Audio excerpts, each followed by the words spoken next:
Penyebab tenggelamnya sebuah kapal Angkatan Laut Malaysia di lapas pantai Johor pada 25 Agustus lalu telah terungkap.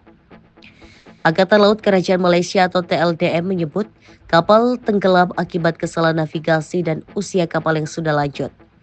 Dalam sebuah laporan, TLDM mengatakan penyelidikan mereka menemukan bahwa KD Pendekar sejenis kapal serang cepat telah menyimpang dari rute yang direncanakan. Hal tersebut membuatnya bertabrakan dengan Stork Reef. Penyelidikan yang ditugaskan untuk menentukan penyebab insiden juga menemukan bahwa kelemahan struktur lambung kapal berusia 45 tahun itu telah memengaruhi tindakan pengendalian banjir.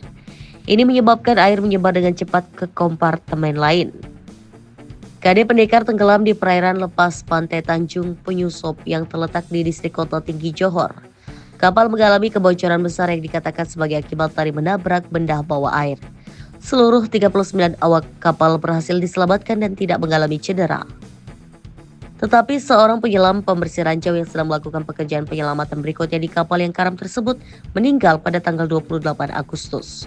Penyelidikan menemukan bahwa arus yang kuat dan jarak pandang yang terbatas menyebabkan kematian penyelam bernama Sersan 1 Armansan Hermansyah.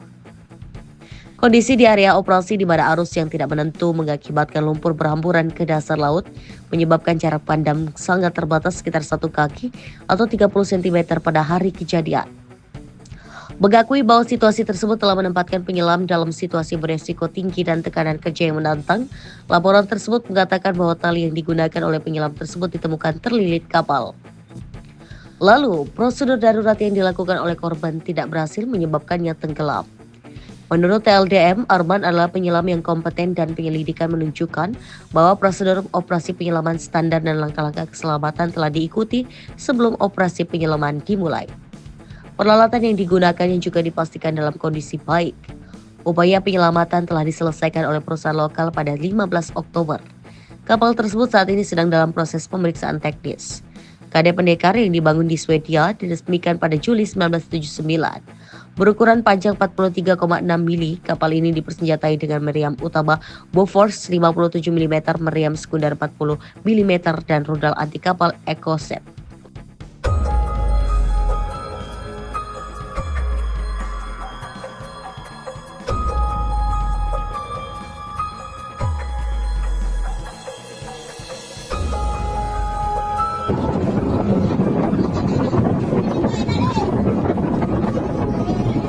Kabar buruk datang dari Angkatan Laut negara tetangga Indonesia, Malaysia.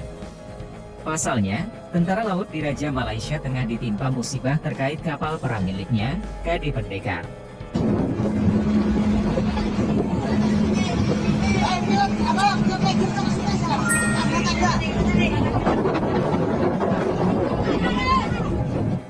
Dikutip Zona Jakarta dari Testar edisi 25 Agustus 2024, kapal Angkatan Laut Kerajaan Malaysia, KD Pendekar, telah mengalami banjir parah setelah terjadi kebocoran sekitar tengah hari pada hari Minggu 25 Agustus 2024.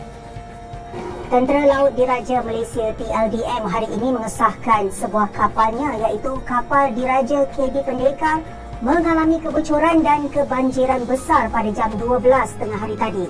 Kejadian berlaku ketika KD Pendekar berada di posisi 2 Batu Nautika Tenggara Tanjung Penyusup Johor dan melaksanakan penugasan operasi. Angkatan Laut Malaysia mengatakan bahwa insiden itu terjadi 2 mil laut di Tenggara Tanjung Penyusup, Johor, selama tugas operasional.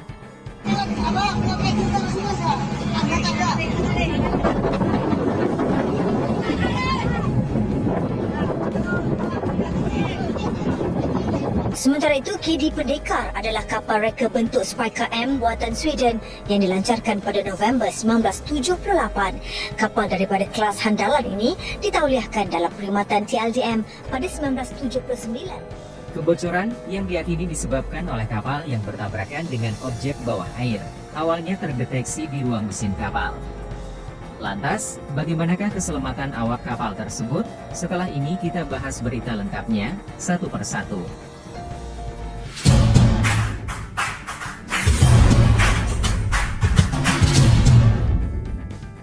Meskipun awak kapal telah berupaya sebaik-baiknya untuk mengendalikan situasi dan menstabilkan kapal, kebocoran dengan cepat menyebar dan menjadi tidak dapat ditangani. Beruntungnya, seluruh awak kapal berhasil dievakuasi dengan selamat, katanya dalam keterangan tertulis di Jakarta, Minggu 25 Agustus 2024.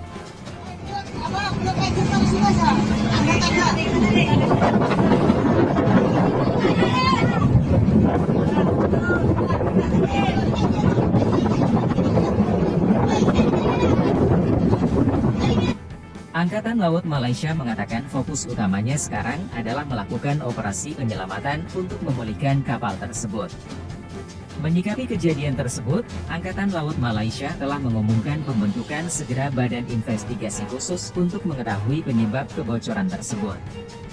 Angkatan Laut Malaysia juga menyampaikan rasa terima kasihnya kepada Badan Penegakan Hukum Maritim Malaysia, Kepolisian Kerajaan Malaysia, dan masyarakat maritim setempat atas tanggapan dan bantuan cepat mereka selama insiden tersebut. TLDM merakam jutaan terima kasih kepada agensi-agensi yang terlibat atas tindakan pantas memberi bantuan terhadap insiden ini, iaitu Agensi Penguatkuasaan Maritim Malaysia, Polis Diraja Malaysia, dan komuniti maritim yang berada di persekitaran.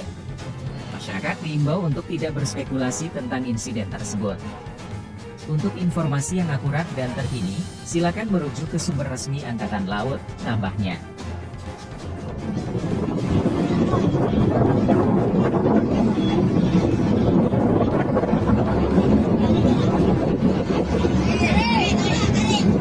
Melansir Majority.com edisi 25 Agustus 2024, media Malaysia itu menyebut jika kapal perang Angkatan Laut Kerajaan Malaysia, KD Pendekar, dilaporkan kandas di pantai Tenggara Johor pada hari Minggu setelah mengalami kebocoran.